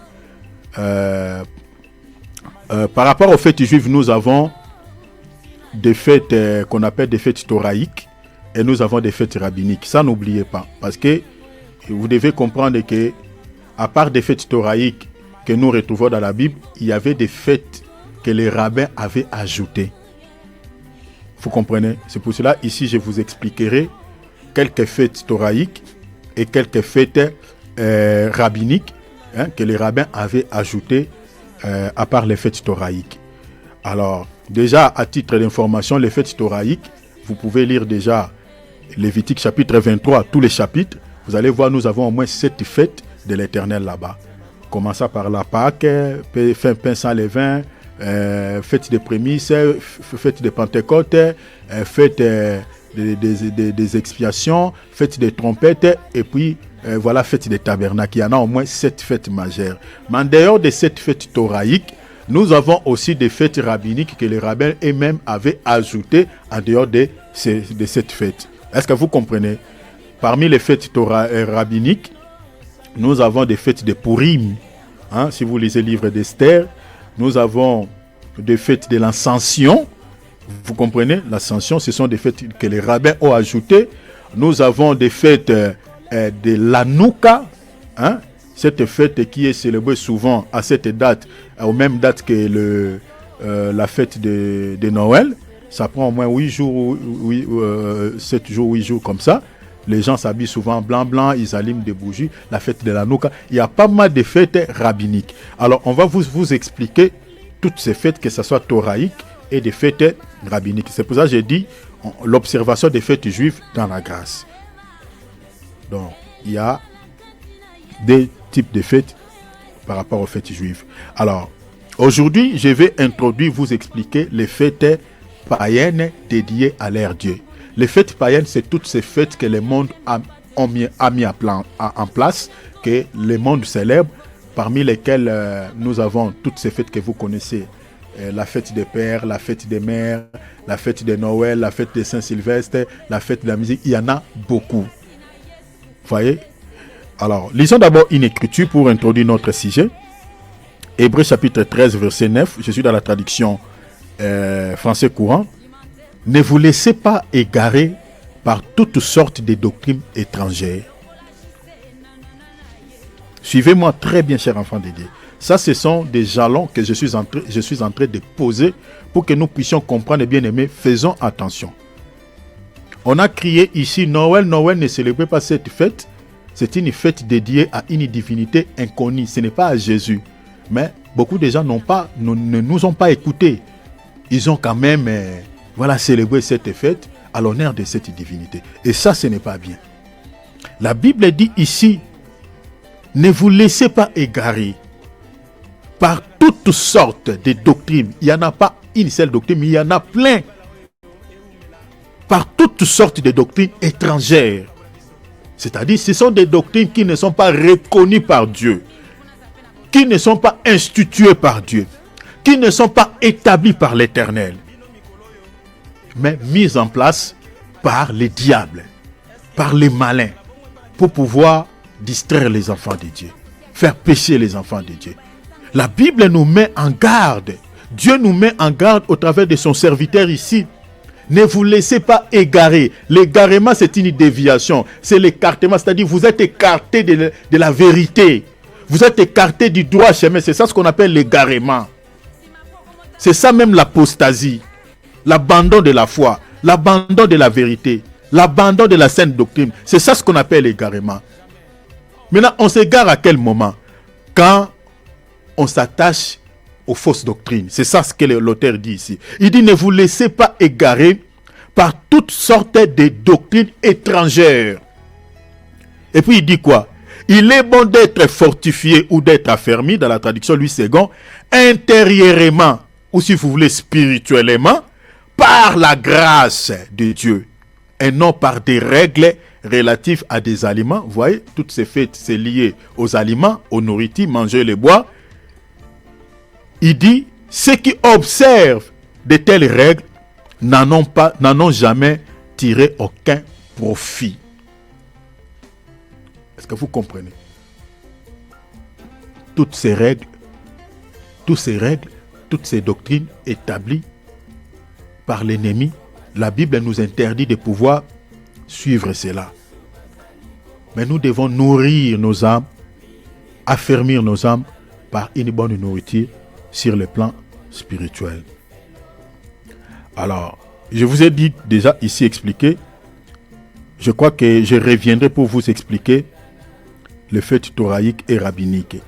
Alors, lisons une écriture, Matthieu chapitre 15. Ça, c'est une écriture de base que nous allons utiliser souvent ici pour pouvoir expliquer toutes ces choses. Matthieu chapitre 15, versets 1 à 3, et puis je lirai 6 et 9. Notez ces passages. Alors, des pharisiens et des scribes vinrent de Jérusalem auprès de Jésus. Les pharisiens et des scribes, des docteurs de la loi, sont venus vers Jésus pour chercher quoi? Regardez la suite. Ils dirent, qu'est-ce qu'ils ont dit? Ils ont dit à Jésus, pourquoi tes disciples transgressent-ils la tradition des anciens, c'est-à-dire de leurs ancêtres, car ils ne se lavent pas les mains quand ils prennent leur repas. Les Juifs sont venus vers Jésus pour lui demander, lui dire que pourquoi tes disciples ne respectent pas, ils transgressent, ils pêchent contre la tradition de nos pères, de nos aïeux. Ils ne les respectent pas. Ici déjà à titre de rappel, les pharisiens ici, ils ont relevé seulement une seule ligne de leur tradition. C'est-à-dire le lavage des mains avant de manger. Mais ce que vous devez retenir, les pharisiens avaient plusieurs traditions. À part le lavage des mains, ils avaient également le lavage de coupe. Ça faisait partie de leur tradition. Ils avaient également l'observation des fêtes thoraïques et rabbiniques, comme je viens de dire tout à l'heure là. Cela faisait partie de leur tradition. Et bien d'autres choses, si vous voulez, tout ça, à part ça, il y en avait d'autres choses encore. Et c'est ça ce que nous allons découvrir tout au long de ces voyages que nous allons effectuer ensemble. Maintenant, quand ils se sont rapprochés de Jésus, ils ont demandé à Jésus, pourquoi tes disciples ne respectent-ils pas la tradition de nos anciens, de nos aïeux? Ils transgressent la tradition. Regardez maintenant la réponse de Jésus. Dans le verset 6, Jésus dit, vous annulez ainsi la parole de Dieu au profit de votre tradition. Bien-aimés, suivez-moi ici très bien parce que je nous amène quelque part. Le Seigneur ici n'a pas mâché ces mots à ces docteurs de la loi. Remplacez ces docteurs de la loi ici par les ministres de Dieu que nous avons aujourd'hui qui nous annoncent la parole de Dieu, qui nous prêchent la parole de Dieu, c'est-à-dire les pasteurs, les évangélistes, les docteurs, le prophète. Voilà, tous ces ministres de Dieu qui nous prêchent la parole de Dieu chaque jour de culte.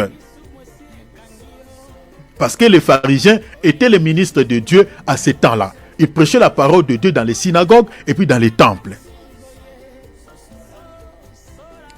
Ils étaient très attachés à leur tradition. La tradition ici, tu peux les remplacer même par les liturgies, par les dogmes que nous retrouvons dans certaines églises communautaires, isméistes. Prenons par exemple, comme je vous ai dit tout à l'heure ici, cette tradition de la doctrine des trinités. C'est un dogme, c'est une tradition. Tu peux tout faire dans ces communautés. On ne te mettra pas dehors. Mais si tu touches à cette tradition, ces gens-là sont prêts à t'excommunier, à te livrer même à Satan. C'est ça l'esprit pharisaïque. Tu peux désobéir à la Torah. Cela ne va pas les inquiéter, non. Ce qui peut les inquiéter, si tu touches seulement à leur tradition là, à leur dogme. Et là, les pharisiens sont prêts à tout. Ils sont venus voir Jésus. Il dit, mais comment ces gens transgressent la tradition? Jésus dit, mais vous annulez la parole de Dieu au profit de vos traditions, au profit de vos dogmes, au profit de vos liturgies. Des choses qui ne cadrent pas la parole de Dieu. Vous êtes en train d'annuler la parole de Dieu. Et le Seigneur dit, hypocrite, Isaïe a bien prophétisé sur vous. Quand il a dit quoi notre prophète Isaïe? Ce peuple m'honore des lèvres. Des lèvres. Ce peuple m'honore des lèvres. Attendez, quand je vais toucher tout à l'heure sur les fêtes.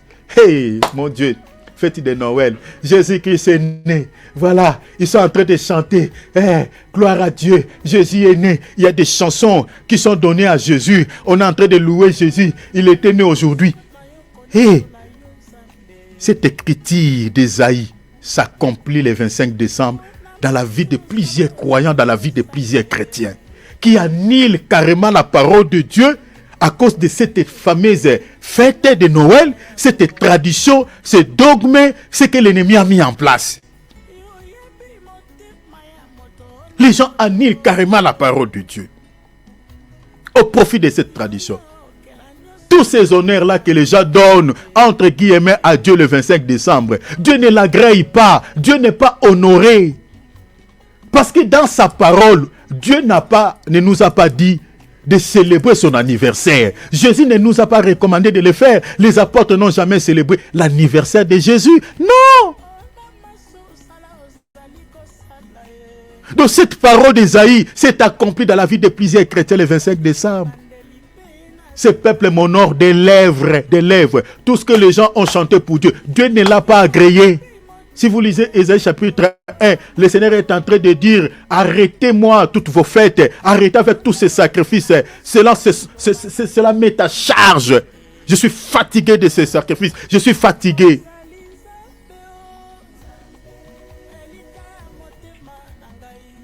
Le Seigneur dit, ce peuple m'honore des lèvres, mais son cœur est éloigné de moi. Vous savez comment pouvez-vous savoir que le cœur de tous ces gens qui célèbrent cette fameuse fête de Noël est éloigné de Dieu? Regardez seulement la vie que les gens vivent pendant cette fête. Regardez la manière dont les gens se comportent lors de la célébration de cette fête. Cette fête est accompagnée par des choses qui n'honorent pas Dieu. Oh, ça me fait mal. Ça me fait mal. L'impudicité, la débauche, l'adultère. Il y a des hommes qui trompent leur mari en période de cette fête. Il y a des femmes qui trompent leur mari, des femmes qui trompent leur mari, des hommes qui trompent leur femme en période de cette fête. Tout est permis pendant cette fête. Quel est ce Dieu qui est honoré à de telles pratiques lors d'une fête qui est accompagnée par les pécheurs? Le Seigneur dit, le cœur de ce peuple est éloigné de moi. Le Seigneur dit, c'est en vain qu'il m'honore. C'est en vain.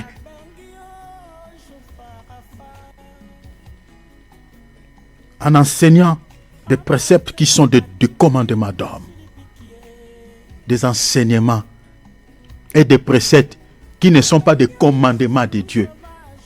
Mais qui sont quoi? Des commandements d'hommes. Des traditions des hommes. Des dogmes. Des liturgies. Ce sont des commandements d'hommes.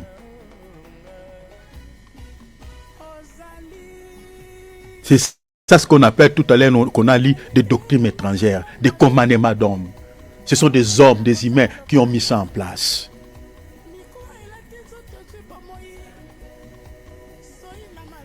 Et Dieu n'est pas content.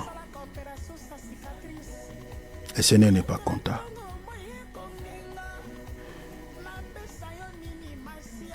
Alors,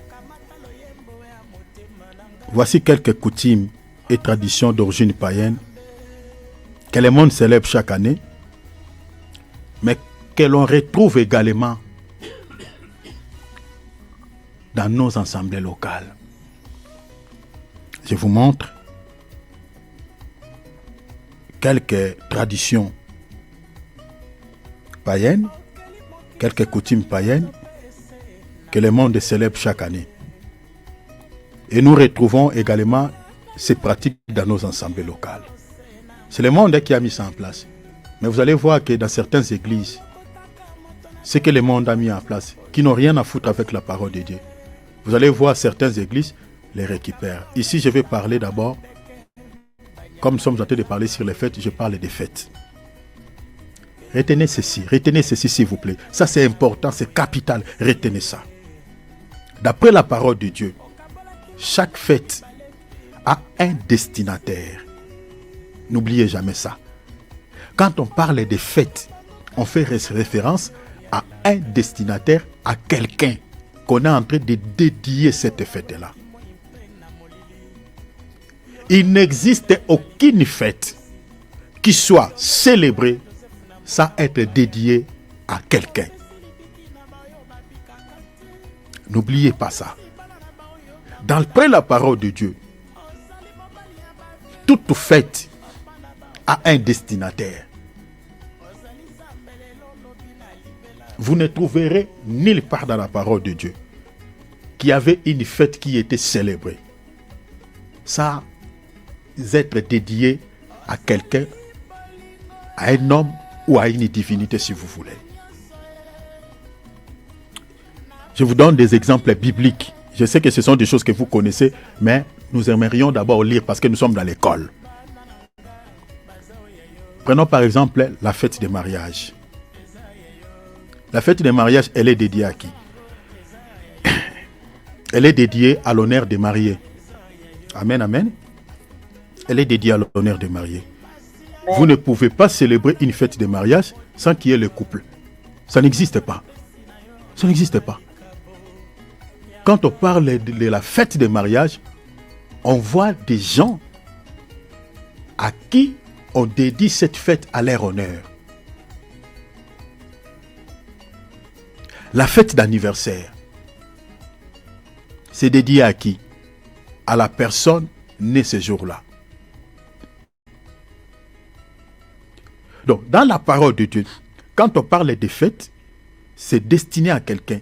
C'est dédié à quelqu'un. Je vous donne, on va lire, hein? Nous sommes dans l'école, on va lire. Rapidement, je lis Genèse 40, 20. Traduction parole de vie 2017. 3 jours après, le roi, hein? On parle d'un roi, de quelqu'un, fête son anniversaire. Et il offre un grand repas à tous ses ministres.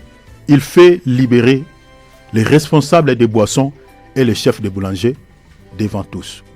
Donc vous voyez ici, il y a une fête qui est célébrée et on voit de l'autre côté les destinataires de cette fête. C'est-à-dire le roi Pharaon. Vous voyez? Donc vous ne pouvez pas parler d'une fête d'anniversaire sans qu'il y ait quelqu'un qui est né ce jour-là. La fête est dédiée à la personne qui est née ce jour-là. Je vous donne une autre écriture. Marc 6, 21. Ça, vous pouvez mettre ça en relation avec Genèse 40, 21.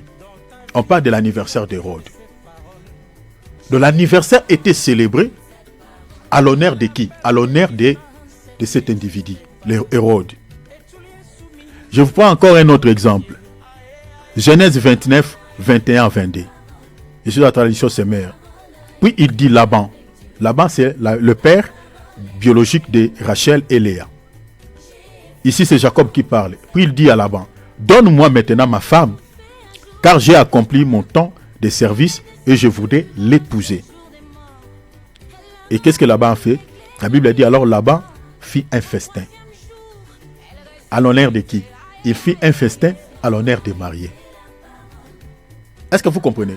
Donc, c'est-à-dire dans la Bible, les fêtes, même dans le monde, vous le savez très bien, que les fêtes sont destinées à quelqu'un. Mon minute est épuisée. Les fêtes sont dédiées à quelqu'un.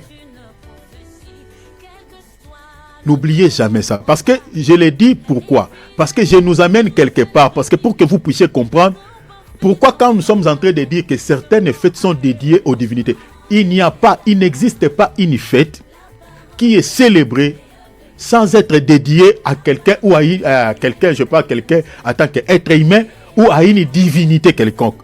Les fêtes sont destinées toujours à quelqu'un. Ça peut être un homme en chair et en os, tout comme ça peut être une divinité. Ça, c'est fondamental. Retenez ça. Mon temps est épuisé. Lisons maintenant sur les plans spirituels. Tout à l'heure, on a lu. Et puis, on va s'arrêter. C'est ça ce qu'on a lu sur les plans physiques. Maintenant, sur les plans spirituels, regardez. Je vous donne quelques textes. Exode 23, 13 à 14. Traduction Semère. Vous veillerez à observer. Ça, c'est le Seigneur qui dit. À observer tout ce que je vous ai prescrit. Vous n'invoquerez jamais de Dieu étranger, qui ne soit même pas nommé parmi vous. Verset 14. Le Seigneur maintenant il dit à Israël, dit, 3 fois par an, tu célébreras une fête. Le Seigneur dit ceci, à mon honneur. Est-ce que vous comprenez? C'est-à-dire, quand vous êtes en train de lire les fêtes thoraïques, c'était des fêtes qui étaient dédiées à qui? À l'honneur de l'Éternel. Est-ce que vous comprenez, chers enfants de Dieu? Mais maintenant, aujourd'hui, parce que je vais parler maintenant des fêtes païennes, vous allez comprendre que ces fêtes-là sont aussi destinées à quelqu'un. Et ici, nous sommes dans la Bible. Donc, vous voyez la fête des Pâques. Physiquement, vous voyez l'Israël est en train de manger les pains sans levain. Mais sur le plan spirituel, cette fête-là est dédiée à l'Éternel. Celui qui est honoré lors de la célébration de la Pâque, c'est l'Éternel. C'est lié à une divinité.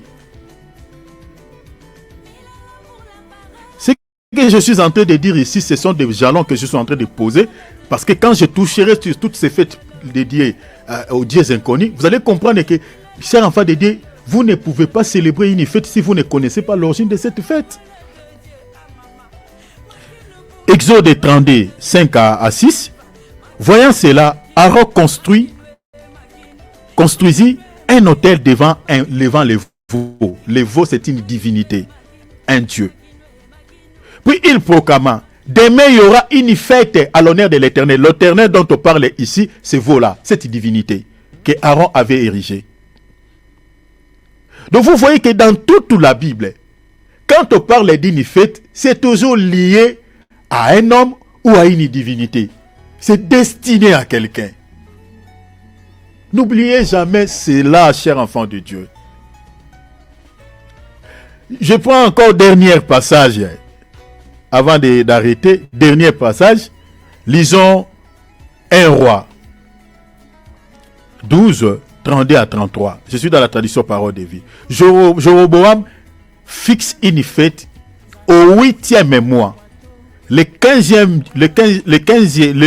du mois, la Bible dit, cette fête ressemble à celle qui a eu lieu en Juda, c'est-à-dire la fête des pains sans levain, qui était célébrée le 15e jour.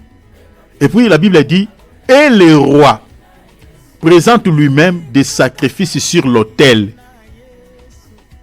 C'est à Bethel qu'il offre des sacrifices aux veaux. Donc vous voyez même cette fête était liée, était destinée à qui? À une divinité. Cette divinité, le veau dont on parle ici, qui était adoré, qui était vénéré à l'époque de Jéroboam. Donc il a fixé une date à l'honneur, une date de festoyer à l'honneur de cette divinité. Est-ce que vous comprenez? Mais maintenant, il y a un détail, je crois, je vais m'arrêter ici. Permettez-moi de m'arrêter ici, hein, s'il vous plaît. Je vais vous donner un truc, gardez ça, parce que c'est important. Remarquez, chers enfants de Dieu, je vous ai dit qu'il y a des fêtes qui sont destinées aux hommes et il y a des fêtes qui sont destinées aux divinités.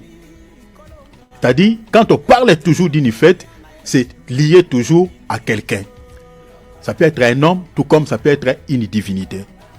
Mais attention, n'oubliez pas, il y a certaines fêtes, physiquement, c'est dédié aux hommes, mais spirituellement, en réalité, les hommes ne sont que des couvertures, vous comprenez?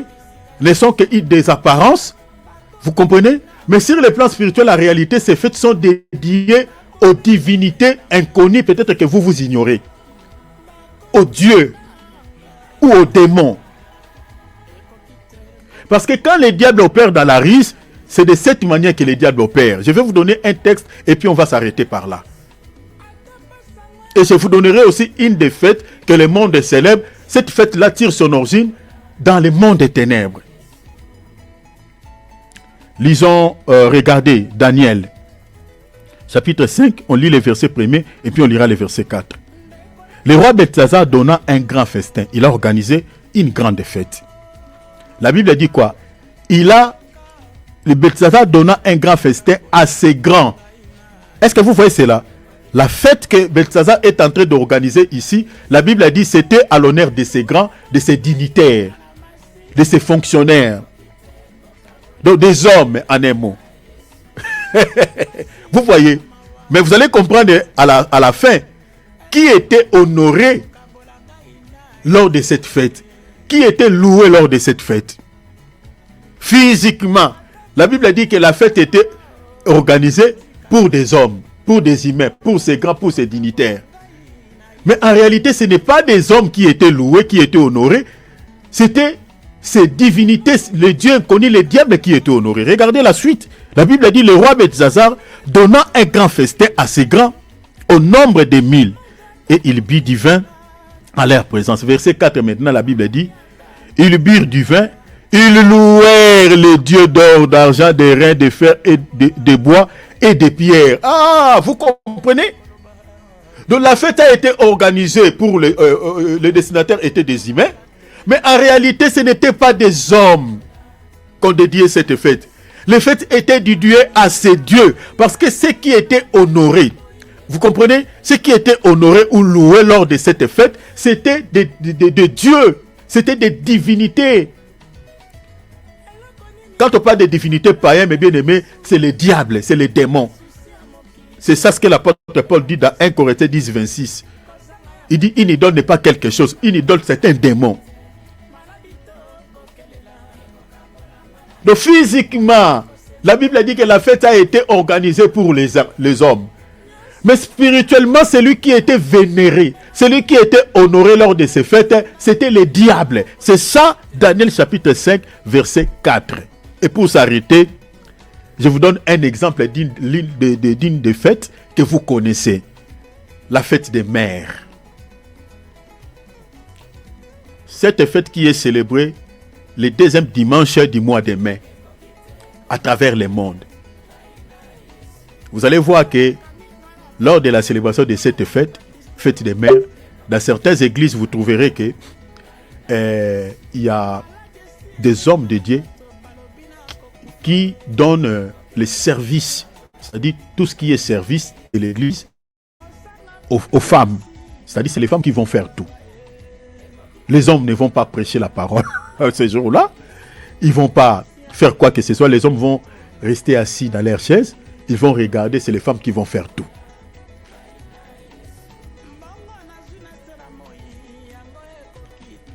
Est-ce que vous comprenez? Si vous vérifiez cela, l'année 2025 finit. Janvier, février, mars, avril, mai. Au 4e mois ici, le deuxième dimanche, on va célébrer la fête des mères. Vous remarquerez dans certaines églises dites chrétiennes, c'est les sœurs ou les femmes qui vont prêcher la parole, qui feront tout lors de la célébration de cette fête. Physiquement, c'est les femmes, entre guillemets, qui sont honorées lors de la célébration de cette fête. Mais si vous regardez l'origine de cette fête, sur le plan spirituel, ce n'est pas nos mamans là qui sont honorées. Cette fête sur le plan spirituel est dédiée à la déesse qu'on appelle Rhea ou Cybèle. Ou si vous voulez, Zeus. Je vous lis quelque chose, regardez, je vous lis un truc ici. C'est ça la vérité.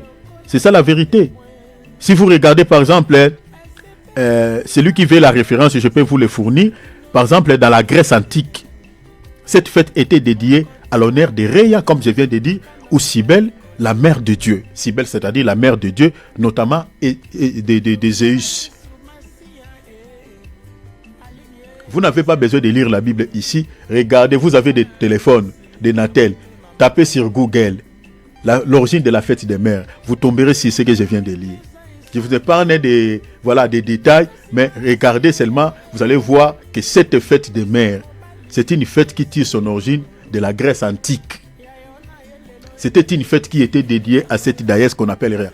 Rhea ici, c'est ça la reine du ciel, c'est ça Marie. Attendez, quand je vous parlerai sur l'arbre d'Achéra, je vous parlerai encore de Rhea ici. Rhea là, ce sont des noms qui changent. C'est la reine du ciel, c'est un démon qui change de nom d'après chaque nation, d'après chaque religion. Mais c'est elle qui est aussi célébrée à l'église catholique sous prétexte Marie, mère de Jésus. Rhea là, c'est la reine du ciel, c'est elle qui s'appelle Cybèle, elle s'appelle également Sémiramis, Diane, c'est toujours Rhea. Et à la Grèce, chez les Grecs, on l'appelait Rhea, et il y avait une fête qui était dédiée à son honneur. On appelait ça, parce qu'on l'appelait mère de Dieu. Mère de Dieu, Rhea, la mère de Dieu. Et c'est comme ça, on a récupéré cette fête qui est dédiée à cette divinité, à ces démons, et c'est répandu à travers le monde.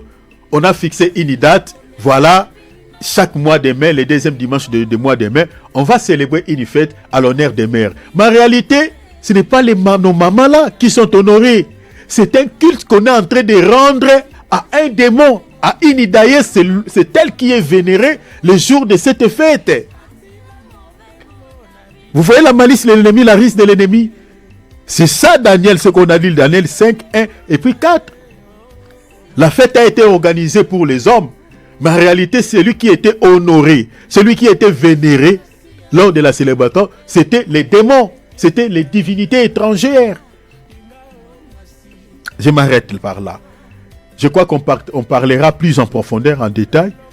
La semaine prochaine, le mercredi, ne manquez pas. Vraiment, priez Dieu que vous soyez disponible pour écouter ces choses, parce que c'est pour votre salut. Dimanche, c'est l'homme de Dieu, Alex, qui va prêcher. Désolé parce que j'ai dépassé un tout petit peu, parce que c'était important de vous expliquer ces petits détails. Alors, ouvrons nos micros, bénissons le Seigneur pour les temps que nous venons de passer dans sa présence. Donnons-lui toute la gloire. Prions au nom de Jésus. Alléluia. Père, nous te rendons la grâce. Merci.